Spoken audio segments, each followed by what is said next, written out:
Hello, everyone. Thank you for joining us. We are now about to begin a panel on standardizing carbon credits in partnership with Accenture. You are welcome to submit questions in the Q&A box under the chat. Our moderator, Alissa, will take them time permitting. And Alissa, I'll hand things over to you. Thank you. Thank you so much. Welcome, everyone, and thank you for joining us. My name is Alissa Worley, and I'm the Global Marketing Lead for Blockchain and Multi-Party Systems at Accenture. I have a public service announcement to start, but it actually feeds into the discussion that we will be having today. Unfortunately, Marley Gray from Microsoft, one of our panelists was impacted by Hurricane Sally. So unfortunately, he will not be able to join us. He is okay. His property and the surrounding property, maybe not so much.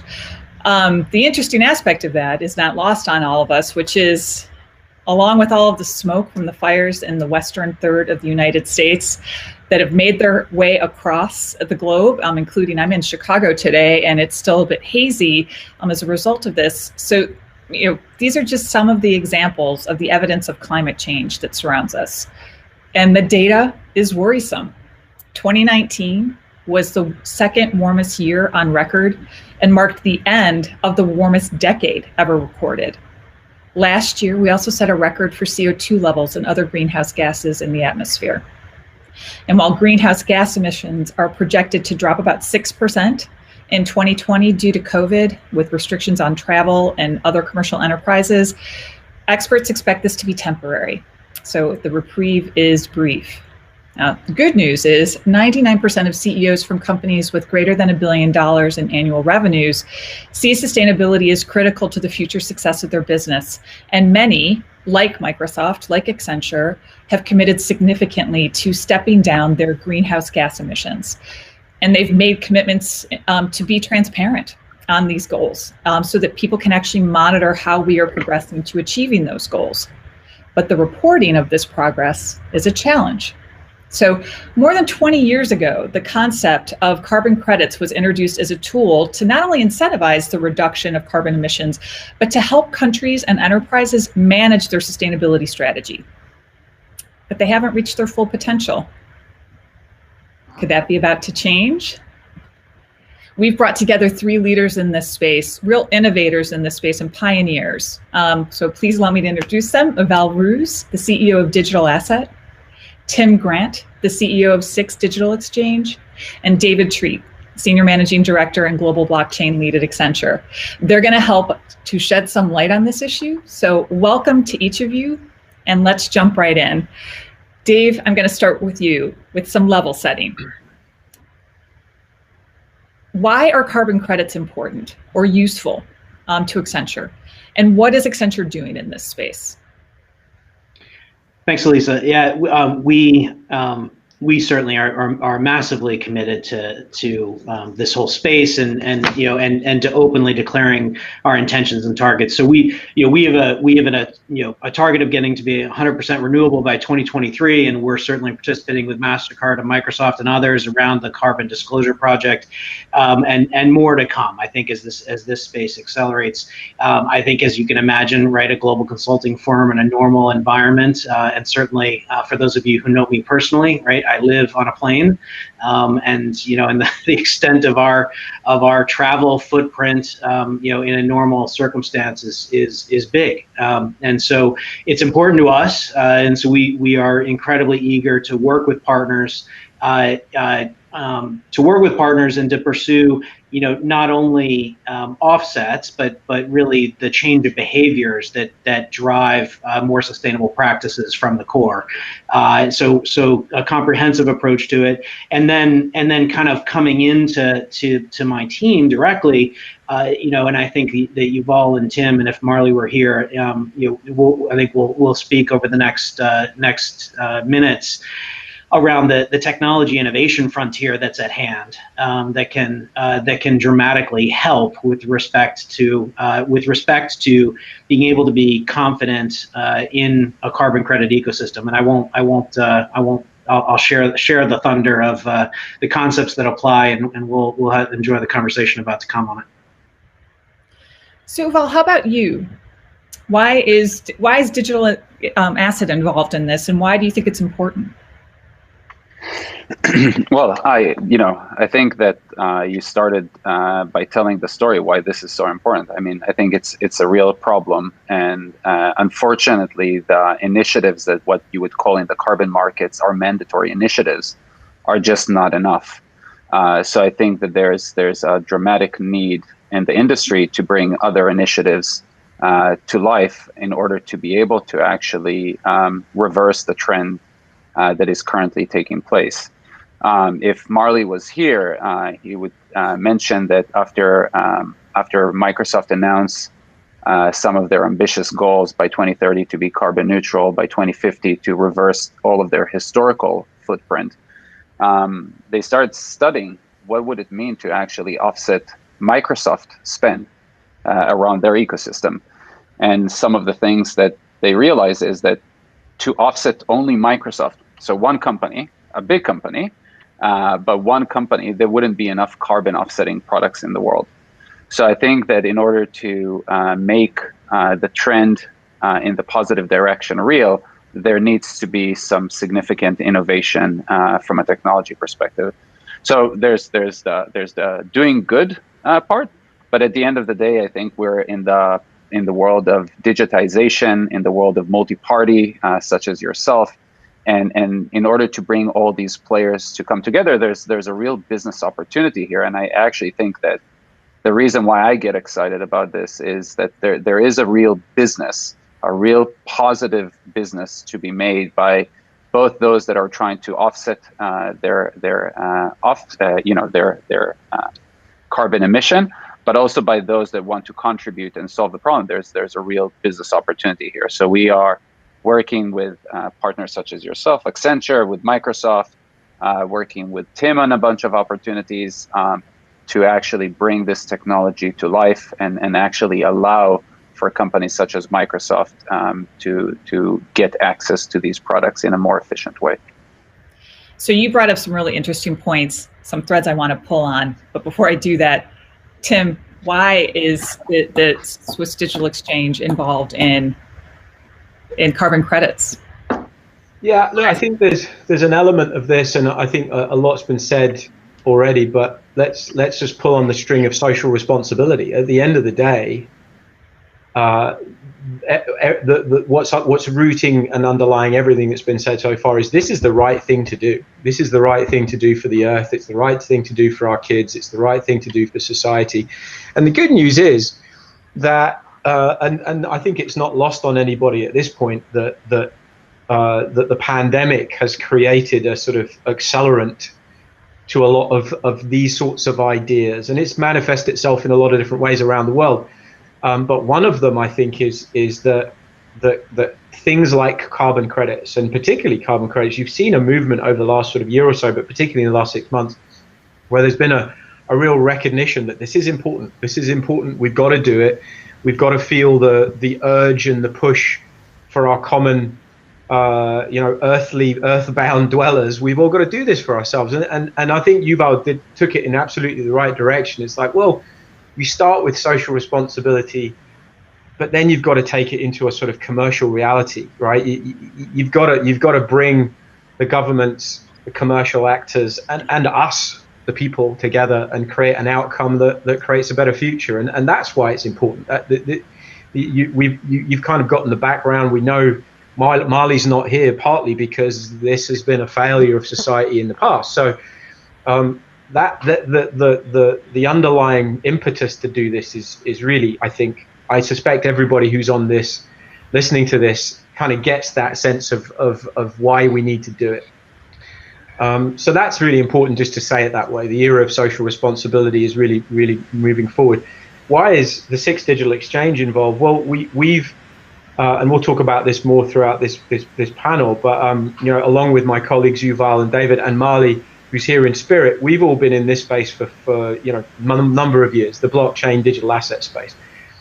Here's an opportunity to take a burgeoning, innovative new space, and it's still growing, it's still new, and actually provide a next level infrastructure a next generation infrastructure that allows all the actors to interact in a way that's actually correct and it's actually verifiable. And we'll talk about all the elements of it, but we're an exchange, we're a digital asset exchange, that's why we exist. So the reason we're involved in this is because we want to be an actor. We want to be a positive actor in the space. We want to be a venue for everyone to come to and actually do one piece of the puzzle, which is interact and trade the asset. And that's our role in this. Well, so from what I'm hearing, this seems like a no-brainer. So considering they've been around, and the concept of carbon credits has been around for quite a while, what's the current state of the market? What's working? What isn't working? Why haven't we? Why isn't Marley here? Because we've been able to eradicate some of the carbon emissions. Yuval, why don't you start? Yeah, I think first of all, from the demand perspective, there's in order to create technology that brings to sorry, the same quality that you see in what I would say traditional capital markets when it comes to the sovereignty of the asset, how you track it, who's using it, who's the owner. You need to create, first of all, a significant amount of demand. And I think that some of the recent announcement is a very good catalyst. The other part is that in order to bring these kind of assets, so we need to remember carbon credits are meant to offset a company's usage of carbon. It means that when you created this asset, eventually it needs to get burned, it needs to be consumed. And it's important that no one else will be able to use the same carbon instrument, because if you do, you kind of defeated the whole purpose and it opens the door for bad activity. So I think that what you've seen as a combination is almost like a perfect, in a positive sense, a perfect storm, that not only that there's a very significant increase in demand, there's also have been really good innovation in the past few years that could actually create a very efficient, positive two-sided market where actually you could show, first of all, standardize using tokenization or digitization of these instruments. And we can talk about some of the things that we're doing on that front. But then also together bringing technology, if it's satellite imagery, AI tools, blockchain, distributed systems, and actually create a global network of these assets. So companies like Microsoft would know that they are buying what I would say high quality product that probably 5-6 years ago was extremely hard to get your hands on. So Dave, we've heard that potentially that innovation is being driven by the current circumstances, right? That there's a lot going on in the world, and it's making people rethink things. So do you think that has an impact on kind of, again, the current state and what's working and how we can rethink what's not working? Yeah,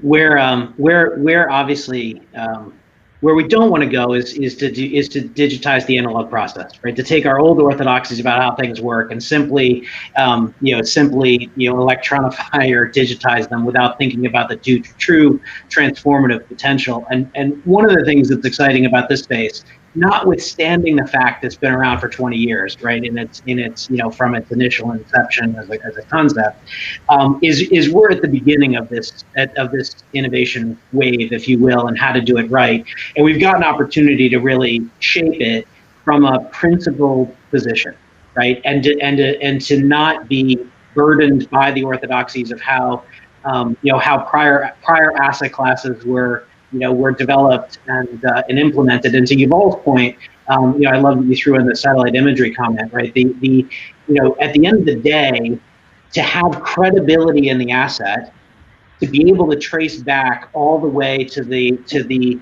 precipitating behavior that was the good thing that we want to establish a credit for, and then to be able to measure that enduring impact.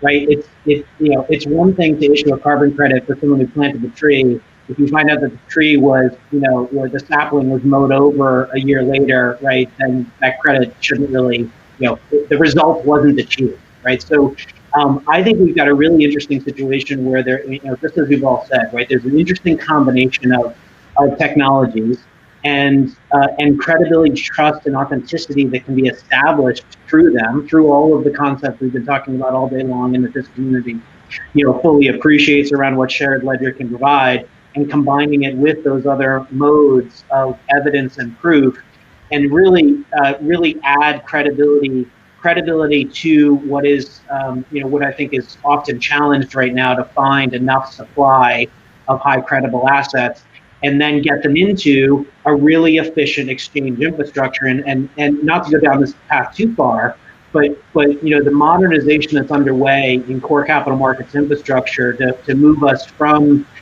all the effort we put in to go from paper stock certificates to electronic, but in effect we persisted that message-based business model and reconciliation, and just the reconciliation that pervades our, now I'm talking your story, Tim, so I'll turn it to you in a second, but our ability to start with a tokenized asset in mind, and start with the benefits of what the direct, the DVP, that single transaction motion of a tokenized asset versus tokenized cash, to be able to start, from scratch, if you will. And I know that's a more complicated statement than I'm saying.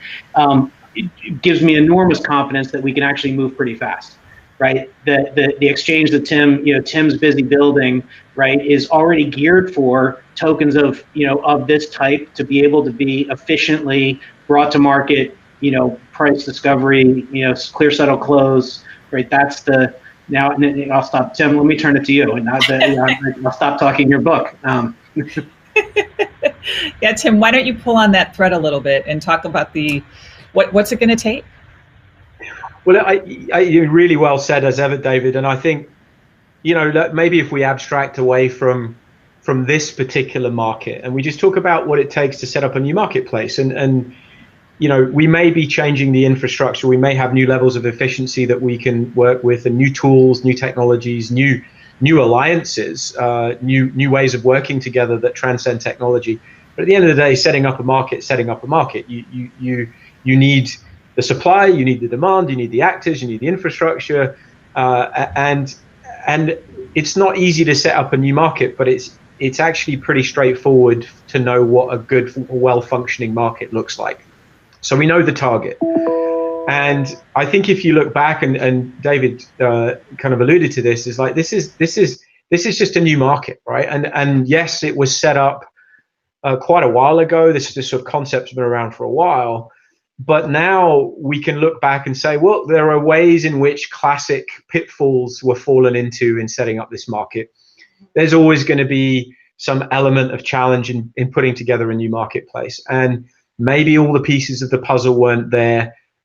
Maybe we didn't have the right kind of accords. Maybe the right government activity wasn't there. Was voluntary the right way to do it? Like, we can ask a lot of questions, but what's really important is, at this point, and I think we'll keep echoing this point, it does feel like there's this confluence, this sort of this set of ideas and concepts that have come together that now allow us, with this marketplace, to actually take it forward. And even, we were talking together as we were preparing for this panel, and you could argue that, is it a year? Maybe that's a bit too much, but a couple of years ago, you wouldn't have been able to have the same level of comfort and confidence that I think we have today, that we could get this off the ground.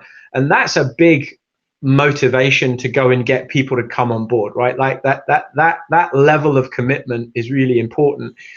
So between us, you look at Accenture and David's organization, which is active all over the world in this space. You look at Yuval, who's absolutely a pioneer in digital asset, is just doing such great stuff around the world. Microsoft, Marley's been an extraordinary flag flyer for blockchain, and has brought Microsoft not only to the table with blockchain, but now with sustainability. And Six Group, which made one of the biggest, boldest bets in FMI, this century, to actually just agree that this is probably going to change. So we're going to put a big bet and build a parallel infrastructure. Now, all of them individually would be great, but the fact that we all know each other pretty well, and that we all interact, and we have multiple interactions, that's the magic moment, right? That's the moment where there's a new era of collaboration. You put the sort of social responsibility element over the top, and bingo, you've got the pieces of the puzzle which tractably, on a time frame that commercially we can get our heads around, it's not 10 years, it's not 15 years, it's a couple of years, we can generate outcomes that everybody can get behind. And that's when, then now we can start talking about the details, the actors, the people, and that's a sort of that's a good thread to follow up on. But like that there's a timing element here which is just perfect. So you've teed up quite a few elements of the discussion here that I want to pull on again. So Yuval, what I'm hearing is that there's still a challenge of supply and demand. What sort of a structure, and why does verified credits, why do those things matter in that structure, and how will that help to, or hurt, will it make it more challenging to get to the scale that we need to actually have this make meaningful impact? Yeah, so I think we can start with why verified is so important. I think that if you, again, take these big giants that are looking to offset their carbon emission, if they end up realizing that for 1 year that they were offsetting their products, they bought assets that were not verified, and then later on found out that those assets were consumed by multiple entities. So let's just take a very easy example. Someone decided to plant 10 million trees and offered those 10 million trees as a carbon offset to Microsoft. And Microsoft says, great, there's kind of standardization around how much carbon emission is worth 10 million trees. We'll buy this asset from you. And then they find out a year later that same forest or 10 million trees were sold 20 times for 20 different participants. And by the way, this is something that actually happens. I think I can't remember if it's this year or last year, someone in Belgium was sent to jail for committing fraud of selling carbon offset products to multiple players. So first of all, the part of verified, I think, is a non-starter if you don't have it. Meaning these big companies are not going to enter this space, and they will never buy products unless they are verified or have quite significant assurance about the authenticity of the asset. That's one thing. Second of all, I mean, if you think about the world that Tim lives in, and he can talk more to it, if you want to bring scale, if you want to bring adoption at this kind of scale, that you're going to offset Microsoft spend, if it's Accenture, Google now come in, Amazon came in, you cannot arrive at this scale without standardizing and creating some kind of level setting across these products. So when you are Microsoft, or any other company, and you want to buy these products, you don't need to create this very complicated accounting of what does it mean to buy these products. You know what is your emission, you know how much tons of CO2 you need to offset. You want to be able to go into a market, see the best price, the best assets, the best quality. Potentially you care about geographic location, so you want to see where did that get created. For example, if you're a bank in Italy and you're saying not only that I want to offset my carbon emission, I want it to be localized. I want it to be maybe forests in Italy that are being planted, because I also want to have like domestic responsibility, not just global emission responsibility. So I think that in addition to verifiability, there must be a serious movement around standardizing these products. What are the types of products? How do you account for them? What is the value of each of those products? There's a lot of work to be done. And actually, all panelists here, one of the common elements between all of us is that we've created an alliance called the Inner Work Alliance that is focused. One of the initiatives that we're focused on is bringing standardization for carbon digital assets. And what we're hoping is, first of all of these standards are going to be technology agnostic. So there's no mentioning of how do you implement this digital asset, but it's creating a uniform framework that if Tim wanted to list digital assets that are carbon offsetting products, those will look the same as maybe Tim's competitor. Why is that important? Because when Microsoft goes to buy it, you don't want them to say, well, if I buy it from Tim, what does it mean for us? Or if I buy it from, Tim number 2, what does that mean? There's no Tim number 2, by the way, for those of you. There's no such thing. But if the equivalent of what Tim is offering, what does that mean? You want to create this same understanding. No different that if I buy today an Accenture stock, it doesn't matter if I buy it on NASDAQ, on the New York Stock Exchange, or whatever other exchange.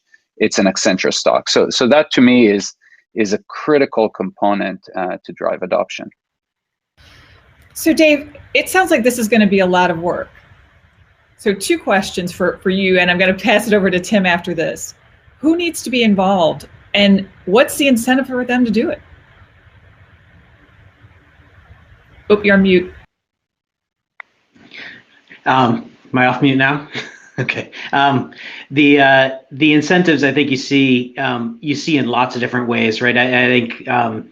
I think Tim and Yuval both opened with, we all want to do this for our kids and the next generation and to do the right thing. But the whole movement around ESG from a corporate perspective and evaluation perspective and the imperative, it is, we again, I like the word that you used, Tim. I think we have this confluence of factors where it is now real money and real business and real impact and real good for the world, right? It's all come into the same shape and alignment to drive the progress. So I'm incredibly encouraged by that, but it will take a host of parties and stakeholders to bring it to life. And so, if you think about the entire life cycle of we need people who we need a whole, we need the whole economy of creating, or the economy of behaviors that create the carbon offset itself to start to flourish, right? To be able to generate that supply to feed into the system, we got to have the trees being planted and the kelp farms sinking bales of kelp to the bottom of the ocean, and all of the activities that then are funded by this, by the introduction of this asset class and its purchasing and secondary trading, characteristics. And so creating that flywheel's got to start with encouraging huge increases in supply. To Yuval's point, right? It's that independent verification, right? We need the ability to have the independent verifiers and verification processes and standards and reporting that could be easily missed or not yet sufficient. Those doing the initial issuance right then through to the secondary trading and all the market activity that Tim and the likes of the exchanges, all of the engagement with the wider financial community to understand why this is an important asset class to invest in, why it's important to be part of portfolios, why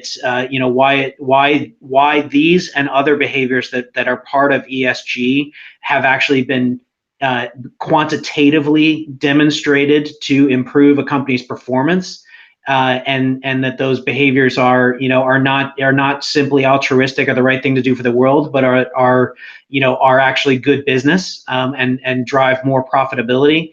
It's going to take a whole host of players. The good news is that whole host of players is in the mix, right? I would bet that if we looked at the participant list, for this call, I bet we got most of them covered here and listening and hopefully head nodding.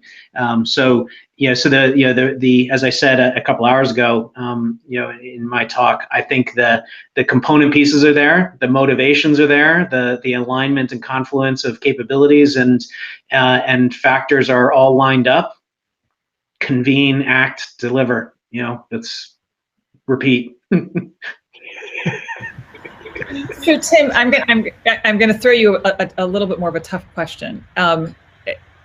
What I didn't hear necessarily, even though the U.S. government and the UN actually, and certainly through the Kyoto Protocol, they were early innovators with the idea of carbon credits in this space. Mm-hmm. But I'm not hearing that, and certainly this is where you live, and I'm guessing a big chunk of your time. I'm not hearing regulator, I'm not hearing government, I'm not hearing a lot of other, even though reporting is a huge element of this, where do they fit? Is this a public-private initiative, or is it really kind of private enterprise that's going to drive this and take it to where it needs to be?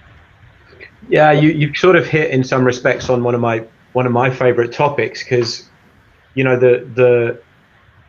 talked a little bit about the fact that we're getting traditionally adversarial or not obvious bedfellows are now in the 21st century realizing that the silos should come down and we can build new business models. And I think those of us in Marley and Spirit, we represent that. Like very different companies that 10, 15 years ago, some of us wouldn't even existed, but some of us wouldn't have worked in this way. But you've rightly pointed out, there's this other element. And when I think about the purpose of all of this, the social responsibility, it's got to be a better future for governments, corporations, and individuals. It's got to be all three. It's got to be as the sort of representative of all units of society.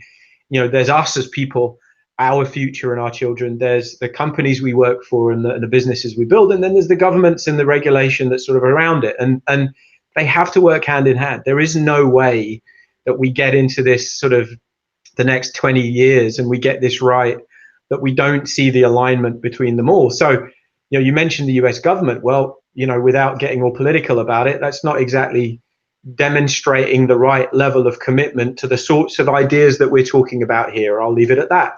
And it's not just the US, there are others who are in the same boat. And, look at China and the US are sort of conspicuous in some respects in not really having driven the carbon credit market in the way that it should, and that's, if I'm not mistaken, the US is 40% of emissions. So, these things matter. But more generally beyond the US, the point is governments need to get involved. The next step, and we can attest in the work that we're doing with other types of assets, with whether they be traditional assets going digital or new types of assets like this one, that digital provides an opportunity to create a marketplace. The only way that we're actually getting anywhere is by really collaborating with the regulators, the central banks, and the governments. And a lot of, for instance, of the work that Sandra leads with the GBBC, that both David and I and very, very kind of prevalent in as well at the moment, is all around that interface, right? It's about the government element. Don't forget that. Don't leave that as an afterthought. That's a 20th century construct to think of that as, we'll figure that out later. As businesses, we'll be all 80s about it and we'll create shareholder value in an 80s shareholder primacy model. That's not what's going on anymore. This is a very different world. And the last piece of the puzzle, I'll just underline something that Yuval rightly said, is that you've got organizations like GBBC, but also the Interwork Alliance. Like that's, we just had, it was interesting. This is actually two important panels on a day that Marley couldn't make because of on the same topic of sustainability and climate. And that was earlier today, and we had an IWA panel, and I think there were 300 people. It just shows you this groundswell of activity.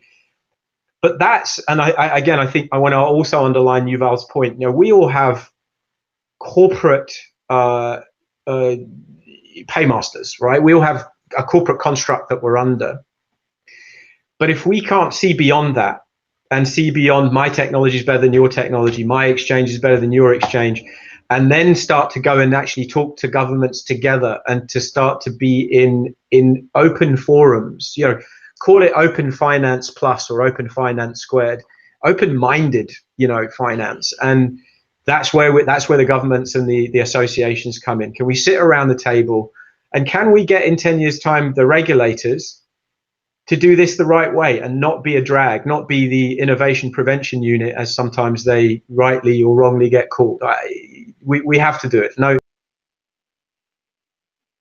So it sounds like there's urgency. Sounds like obviously that this is an idea that's been around for a while, but maybe hasn't been baked the right way. And now we've got some of those solutions ready to go. What's the fear, Yuval? Why would this maybe not work? Who might be a naysayer as to why we shouldn't do this today? So that's a great question. First of all, it is going to work. So I'm going to start with I'm not even going to answer why it's not going to work. I think maybe what I will answer is what I think are the obstacles, because I think maybe your question is extremely important, because I think what people don't understand is the urgency. So, for example, it is going to happen, but let's say if we solve this within 20 years, I think that would be a terrible outcome. That, to me, would be the equivalent of it did not happen. So I think that maybe, and I think David and Tim started talking about some of the complexities. I think that the areas where I think we need to focus is this is a massively complex ecosystem. So we talked about there's actually, I'm looking at some of the questions that are being asked. How do you treat these carbon emissions? What happens if the forest that was sold got burned within a year? There's really complex questions. So I think that the biggest barriers for this technology are cooperation. How do different organizations come together? And if we don't do that, I think that would be the biggest challenge for this industry. So I'll give you an example. We are doing a hackathon. Originally was planned to be in person with thousands of people around doing social good, circular economy. It's called Momentum, run by Odyssey, and that's taking place in November. I'll put the link later in the chat. But I think those are critical for the success of this initiative. So if it's the IWA, if it's GBBC running these kind of panels, to me, if we don't do that together, because again, think about what we're talking about. Microsoft supply chain is very complex. How do you bring that together to actually come up with a single number? This is our carbon emission. Just that alone is a massive problem to solve.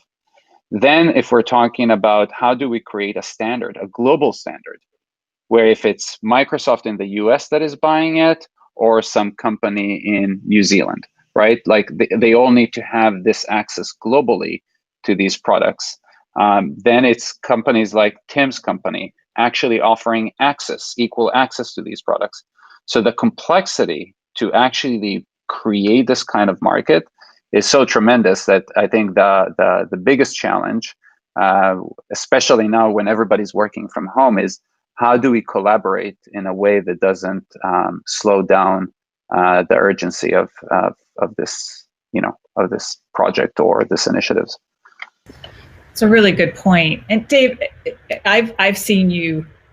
You have such a passion for social impact initiatives, and I've seen you work magic across Accenture to sell in projects that are doing well by doing good. How do you package up the concept of carbon credits and tokenization and really kind of standardizing the carbon credit market and take that into not only Accenture, but to our clients and the broader ecosystem? What's the hook that says this is the time to do it now and this is the benefit? It's nothing mysterious, and it's the I think Yuval just teed it up nicely, right? So to do it right, it is complicated, and it won't. And it's I liked your framing, Yuval, right? It's certainly a fail if it takes us 20 years to do. And at the other end of the spectrum, and I'm trying to play to some of the questions that have been asked around timing, it's also not a 20-week project, right? So, so that notion of from a motivation perspective and a motivation to make the multi-year investment to get this to work, that's all being done. All of that already exists, right? Our, Accenture, Julie's, public commitments, Satya and Davos for Microsoft. All the right companies are making the public commitments to get it done, and our shareholders are going to hold us accountable to that. And so we've got the impetus and the declaration. And by default, the sponsorship, and the fact that it's complicated means that it's going to take a real lean in to get done. So that ability to marshal resources, project a realistic, pragmatic plan as to how to get there, and candidly, this is a This is, actually, I'm now going to channel Tara Nathan from MasterCard, right? She's incredibly eloquent about, if you can get this going in a profitable way, that generates the flywheel to make, if you can make doing good profitable, it'll happen, right? So, so this is a potentially multifaceted, profitable, valuable, social impact, humanitarian impacting construct. And as such, it really shouldn't be hard to sell. I think the thing that has made it hard to sell is that people haven't taken the time, that's probably unfair. That stitching together the combination of the right technology and the right moment and the right players aligned to act is what we have now. And I don't think we've had that in the past. So I think, again, the confluence, of factors is all in our favor. And the more that we can be on a focused mission, right? Don't build it all, don't build it all deep and wide, right? But be very focused in the mission and the implementation, and have a clear pragmatic plan, and have the right partners, and and meeting the right publicly declared goals. That's what's on the table, right? It's in front of us. So, it's no mystery why we're all together, in this, and we'll be pulling together, and we'll be looking to everyone else who's listening and watching to join in with us in the same poll. So you all have 3 minutes, so a minute each to answer these last two questions. And so hopefully they can kind of combine. When will we know it's working? So Tim, I'm going to you first. When will we know it's working? And what advice do you have to all of the folks that are listening on this call? What's the call to action? What should they do today to make this a reality, or help make it a reality? Well, look, I think it is working. I like Yuval's approach here, which is, let's not say that it's something that has to happen. It's happening. We're here. We're talking about it. The IWO is happening. Our companies are putting real capital behind it. The actors in the market are coming together. It is happening. Perhaps a measure, a yardstick of a milestone would be that when we see some real transactions happening that genuinely show the end-to-end, the verification, the buyers, the sellers, the verifiers, the infrastructure, the financiers, the regulators, and that feels a year or two away. It feels like we could actually do this in that time frame. And I'm with Yuval, and I'm going to channel Yuval for my what do we need to do. Like, we gotta get on with it. Like, so everybody who's on this call and listening, we want you to get involved and see the balance of the commercial and the humanitarian and the social responsibility, and use this as a focal point and do it. Because, by the way, one of the cool things about this is if we get this right, it actually unlocks a whole bunch of other cool stuff that we can do that can help. But here is a focal point, as David said. This is something we can do, and we're ready to do it. We'll lead the charge. Come along. This is the call to action. Join and do this with your organization. Well, Tim set a high bar here for the call to action. What do you have to say? Well, so I'll continue. So real quick, I'll rattle a few things. So join the IWA or any type of an organization that is pushing these type of initiatives to standardize and create adoption. Join things like the Odyssey Hackathon that is really going to try to bring open source solutions that are trying to push the envelope on how to bring these kind of solutions to life. And then second of all, I think it's been proved for the last few years. I actually talked to a big issuer of ETFs in Australia, out of all places, but they're social responsibility ETFs. So they created an index that weights companies that social responsibility and initiatives like this are at the forefront of what they do and how they run their companies. So they outweigh them. They have shown actually that companies that put social responsibility and these types of initiatives outperform their competitors and their peers. So to me, there's a lot of opportunity if you're coming from the asset management side, actually more from the capital side. Bet on these companies, bet on these initiatives, because they actually will give you a financial return. So I think that either be involved or actually start understanding that this is where capital is going. All right, Dave, take us home. Yeah, I'm going to try to just be accretive. So agree with everything that Tim and Yuval said. If I try, off the wall is the only thing that's jumping to my head to add to this. I think we need to put the kids in charge. Honestly, right? I think we need people who are not burdened by the orthodoxies of how the past, of what we've done in the past. I think some of the best ideas are coming from the youngest participants. And honestly, they're going to inherit this place. So I think we put the kids in charge as well. I don't mean that derogatively to like the 20-year-olds of my team, by the way. I mean, I was going to say, David, I'm no longer younger players and the kids. Like my 10-year-olds got brilliant ideas. So I think that's a great place to land a climate change story, really. So thank you, David, Yuval, and Tim for a great discussion, and thank you, Sandra and the GBBC for allowing us to have this discussion on carbon credits. Thank you, guys. Thanks, Alissa. Thank you.